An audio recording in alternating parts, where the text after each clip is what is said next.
और इस सभा में उपस्थित सभी वरिष्ठ लोगों को मैं हृदय से आभार व्यक्त करता हूँ और प्रणाम करता हूँ।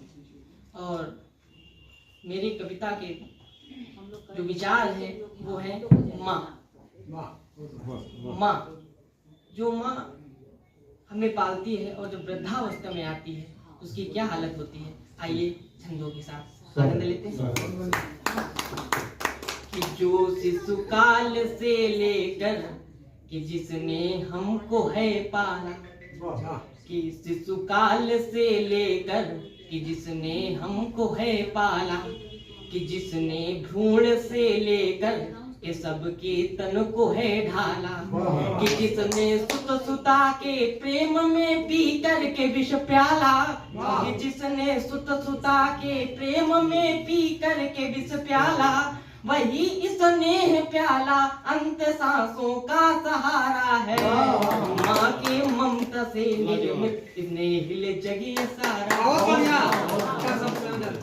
जब वृद्धावस्था हो जाती है, बच्चे साथ नहीं देखते तो माँ का प्यार याद आता है, उसी के सहारे जिंदगी बिता रहे हैं। आता याद है बचपन कि जब माँ घर सजाती थी, कि आता याद है बचपन कि जब माँ घर सजाती थी, कि प्रातः गीत गा करके हमें जब वो उठाती थी, नहीं उठने पे प्यारे मुन्ना कह करके बुलाती थी, पिताजी डांटते तो आंचल में ले छिपाती थी, हमें कुछ हो अगर दाता तो विचलित हो तुरंत जाती, हमारे अश्रु बहने से वो पहले अश्रु बहाती, अश्रु की समरसता, उन्हीं अश्रु की समरसता के आगे जग बिहारा है। माँ के ममता से निर्मित नेहिल जगी सारा।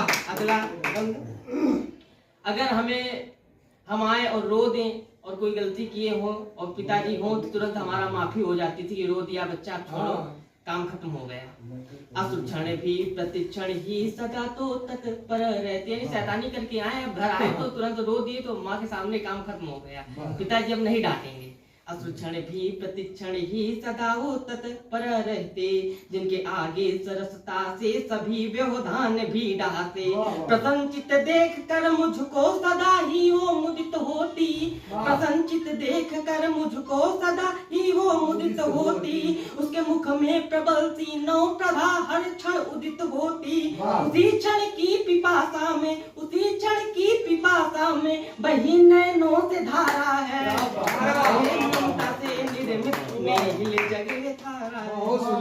अब अगला बंद है कि माँ वृद्ध हो जाती है और जब बच्चे समर्थ हो जाते हैं फिर माँ का देखभाल नहीं करते तो माँ की अब स्थितियां, घर के एक कोने में दुबक कर वो है बिल खाती, सबने पै पिया जिसका अब उसकी फटती है छाती, पास आते न पोते भी दूर जाते चिढ़ाते हैं, खुशियों के दिनों में वह भी दुख दे करके जाते हैं, खुशी की आस से जिससे उसका उपहार एकाकीपन, यानी खुशी पोते से ही होती है, जब घर में किलकारी होती है तब खुशियां आती हैं और वो सपने सजोए थे अपने उम्र में कि हमारे भी पोते होंगे, आज वो पोते पास नहीं आते, उन्हें बड़ा दुख होता है। खुशी की आस सी जिससे उसका उपहार एकाकीपन, कि जिसके हेतु वो खुशियों इन दिनों को भी किया था हवन, हवन की आग ने बूढ़ापे के सपने को मारा है। माँ के ममता से निर्मित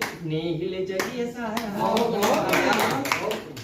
यह जग ही बेशक टिका जी है, मगर इस युग में लगता है कि पैसों पर बिका जी है, कि माँ के वृद्ध होते हुए उसे आश्रम चिन्हित करना, संवेदनहीनता से हृदय को पूर्णता भरना, कि भरना और कुटिलता की जो हाथों पे आ जाती, जिन हाथों से खिलाया है पकड़ बहु छोड़ने जाती, उन्हीं हाथों ने इस जग को, उन्हीं हाथों ने इस जग को सिखाया भाईचारा है।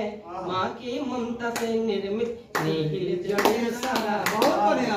अंतिम बंद कि वो सौभाग्यशाली हैं जिन्होंने माँ को है पूजा, कि वो सौभाग्यशाली है जिन्होंने माँ को है पूजा, माँ के अलावा सच्चा साथी है नहीं दूजा।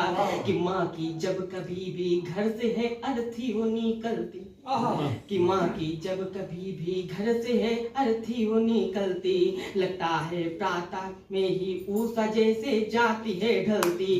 कि घर का कोना कोना उसके बिन तो सूना हो जाता, अब स्नेह धारा से कौन घर को तो साजाता। कि हाथों का कंपयमान होठों की वो थर्राहट, कि हाथों का वो कंपयमान होठों की वो थर्राहट, खुशी से झूम उठती थी जब पाती आने की आहट। उसके बिन तो लगता जीवन बिल्कुल ही अकेला, मगर ढांढस बंधा कर कहता विधाता का है खेला। आते याद है वो दिन जब आंचल में छिपाती थी, कि कंपित होंठ से बेटा वो बेटी कह बुलाती थी। उन्हीं होठों के आशीर्वाद, उन्हीं होठों के आशीर्वाद में ने ही जग को तारा है, माँ के ममता से निर्मित जग ये सारा।